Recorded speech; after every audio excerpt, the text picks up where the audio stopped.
आईच होती वडिलांच्या मृत्यूमागे. करणीच्या संशयातून लेकीने घेतला आईचा जीव. कर्नाटक हादरलं. पुढे काय घडलं ते पाहण्या अगोदर अलर्ट महाराष्ट्र न्यूजला जरूर सबस्क्राईब करा. अहो बघा ना मंडळी, तुमकुर जिल्ह्यातून अशी एक धक्कादायक घटना समोर आली की अंगावर काटा येईल.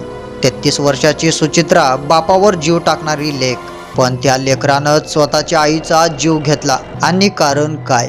करणीबाधेचा संशय. सुमारे 1.5 वर्षापूर्वी तिच्या वडिलाचं निधन झालं. घरात सगळं शांत, पण सुचित्राच्या मनात वादळ सुरू होतं. बापाचा मृत्यू नैसर्गिक नव्हता, यात काहीतरी काळं रहस्य आहे असा संशय तिच्या डोक्यात घर करून बसला. मग काय? सत्य शोधायला ती गेली एका ज्योतिषाकडं आणि त्या ज्योतिषानं सांगितलं, तुझ्या वडिलांचा मृत्यू नैसर्गिक नव्हता, तुझ्या आईनं करणी केली. बस हे ऐकताच सुचित्राच्या डोळ्यावर पडदा पडलाच. जणू आईच शत्रू वाटायला लागली. एका रात्री आई गाढ झोपेत होती आणि लेकीनं ओशीने तिचं तोंड दाबलं.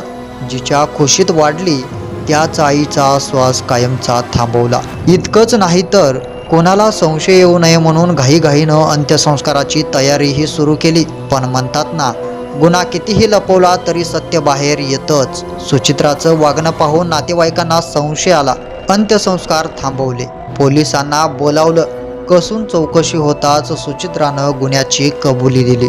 मंडळी, अंधश्रद्धेवर विश्वास ठेवून एक कुटुंब संपलं. आई गेली, लेक तुरुंगात आणि गावात उरली फक्त शोककळा. करणी जादूटोणा या गोष्टीवर विश्वास ठेवून किती आयुष्य उद्ध्वस्त होणार अजून?